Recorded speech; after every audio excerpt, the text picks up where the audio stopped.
Bonjour, c'est Ursule encore. On est le 15 août 2026.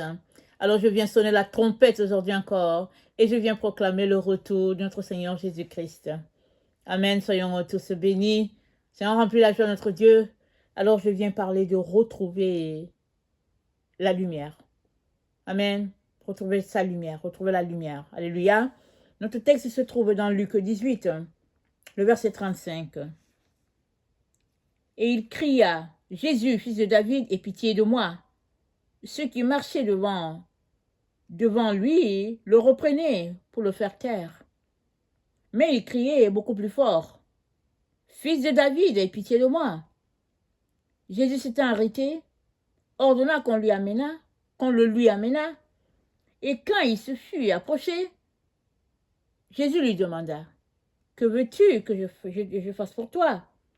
Il répondit, Seigneur, que je retrouve la vue.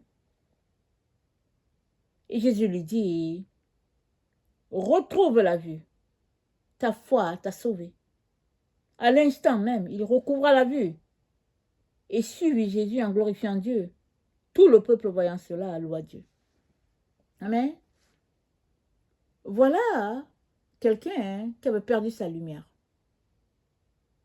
C'est sa réponse à Jésus qui nous montre que il avait déjà vu un jour, parce qu'il a dit que je retrouve la vue. Alors, il a entendu que Jésus-Christ passait. Il a entendu du bruit, il a dû se renseigner. Qu'est-ce qui se passe? On dit non, Jésus-Christ de Nazareth est en train de passer. Alors, il a commencé à crier. Jésus, il a commencé à crier, Fils de David, aie pitié de moi. Pourquoi l'appeler Fils de David? C'est parce que ce monsieur-là avait une connaissance que le Messie viendrait par David et il avait le pouvoir de guérir. Parce qu'il l'appelait par sa lignée, sa descendance. Là où il descendait, la ligne où il descendait selon les Écritures, il disait, Fils de David, aie pitié de moi. Et Jésus-Christ lui a accordé ce qu'il a demandé. Il a dit que je retrouve la vue, et puis Jésus-Christ a dit, retrouve la vue. Amen. Dieu veut faire la même chose pour chacun d'entre nous. On n'a pas besoin de crier comme ce monsieur-là qui criait. Peu importe l'endroit où tu es, le trou où tu es caché, Jésus-Christ veut que tu puisses voir. Parce qu'il a dit dans Jean 9, il a dit, je suis venu pour que ceux-là qui disent qu'ils voient ne voient point, mais que ceux-là qui ne voient pas puissent voir. Alors, quels sont ceux-là qui disaient qu'ils voyaient? C'étaient les leaders religieux, les pharisiens du temps. Les gens qui marchaient selon leur secte pharisianique, avec, n'est-ce pas, des valeurs qui n'étaient pas les valeurs de Dieu. Alors, si tu étais de leur secte, alors tu faisais partie de la classe. Et tu pouvais faire partie des gens qui voient. Mais si tu étais juste le commun des mortels, alors il n'y avait pas moyen que tu puisses voir. Tu étais méprisé. Si tu ne marchais pas selon leurs ordres, tu étais jeté dehors de la synagogue. Et Jésus-Christ te dit, je suis venu, pas pour les bien portants, mais pour les malades. Je suis venu pour que ceux-là qui sont aveugles puissent voir à nouveau. Alors, dans ce même chapitre, il a fait la démonstration de cette parole-là, parce que il a pris un aveugle-né et il lui a dit, il lui a appliqué de la boue aux yeux, il lui a dit, va laver tes yeux au réservoir de Siloé. Les disciples lui ont demandé si ce gars-là était né aveugle parce qu'il avait péché, ou bien ses parents. Regardez un peu leur question. C'est un bébé qui est né aveugle, comment est-ce qu'il peut avoir péché? Mais les gens avaient des croyances sur la maladie, ou bien sûr, n'est-ce pas, si les gens vivaient un malheur quelconque, c'était qu'ils avaient un péché. Et Jésus-Christ leur dit, ni lui, ni ses parents Mais c'est pour que la gloire de Dieu puisse se manifester. Et cette gloire de Dieu, c'était quoi? C'était le fait que Jésus-Christ est venu pour que ceux-là qui ne voient pas puissent voir. C'est ça la gloire de Dieu. Alors, je ne sais pas quelle est ta situation aujourd'hui. Fais-tu partie des gens qui ne voient pas? Alors, Jésus-Christ est venu pour toi. Il est là pour les non-voyants. Il va t'aider à voir à nouveau, comme a dit ce monsieur, que je retrouve ma vue.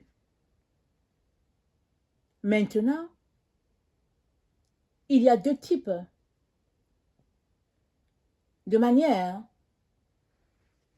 de retrouver la vue. Ou bien il y a deux types de situations où tu peux avoir besoin de l'aide de Jésus.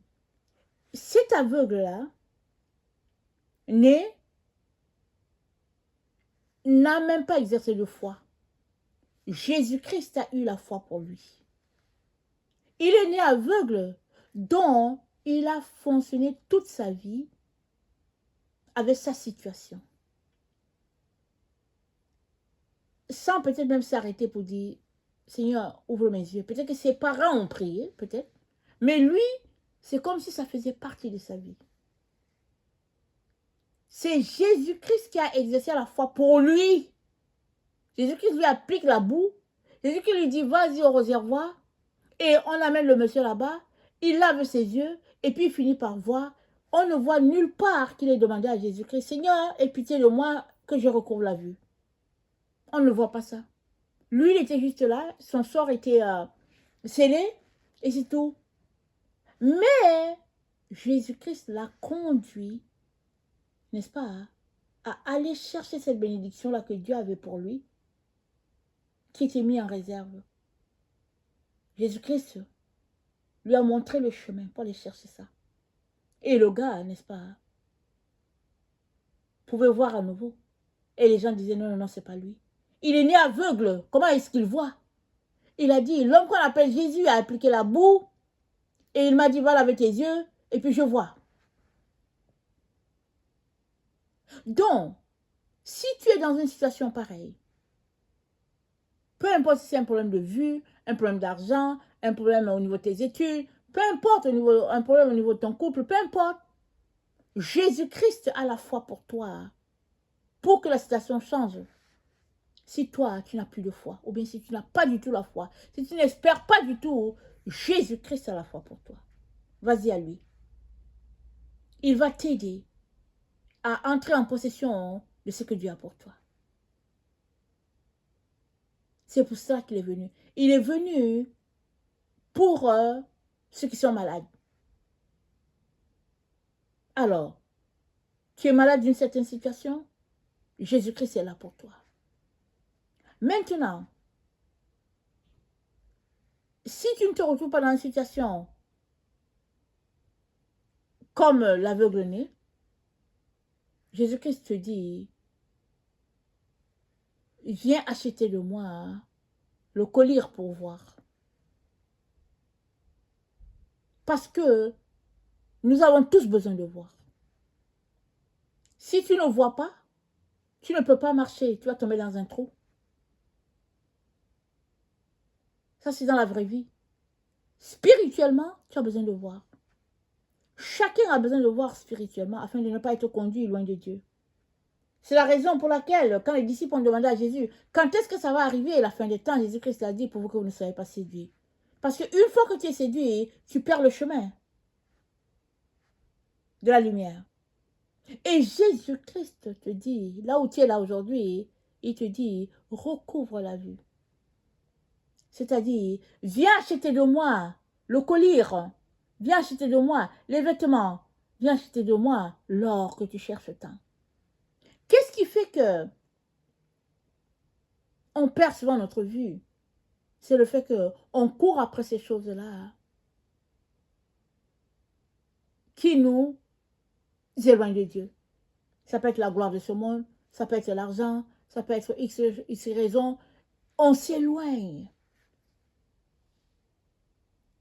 Et Jésus-Christ nous dit, il dit, ton problème à toi, Église de Laodicée, c'est que tu penses que tu n'as plus besoin de Dieu. Tu penses que tu es riche, que tu t'es enrichi.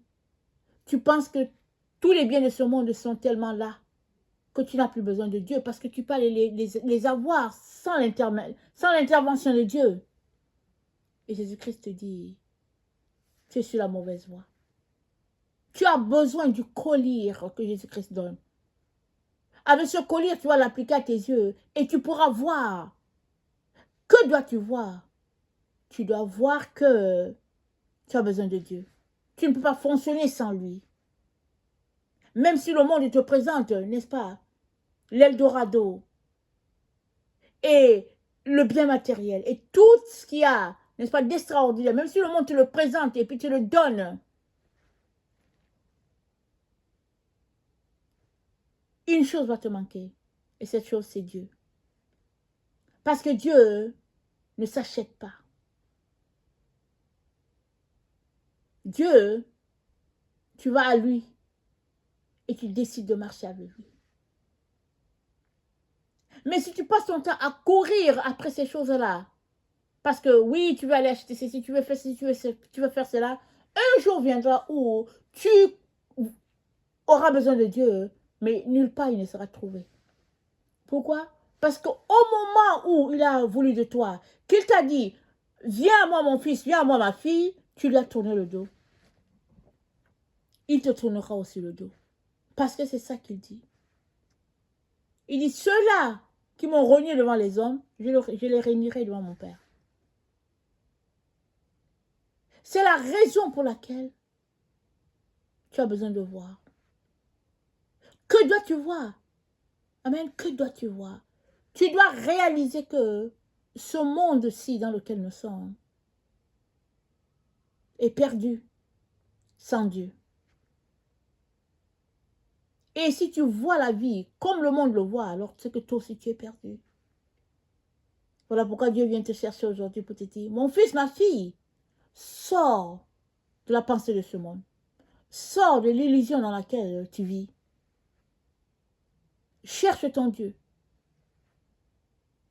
Et une fois que tu le trouves, bâtis ta marche avec lui. C'est le plus beau des cadeaux. Être déclaré enfant de Dieu. Et Dieu l'a fait pour toi. Alors, il ne te prive pas des choses. Mais il n'aimerait pas que les choses te possèdent. Alors je viens t'inviter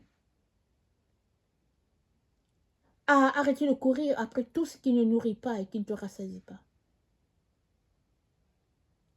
Appelle Dieu au secours. La Bible dit, c'est en confessant de la bouche qu'on parvient au salut. Appelle Dieu au secours. Demande-lui de devenir ton Seigneur et ton Maître. Et tu seras fait enfant de Dieu. Et il t'aidera par son esprit à marcher dans tout ce que Dieu a pour toi. Et tu découvriras toutes les richesses que le Seigneur a pour toi.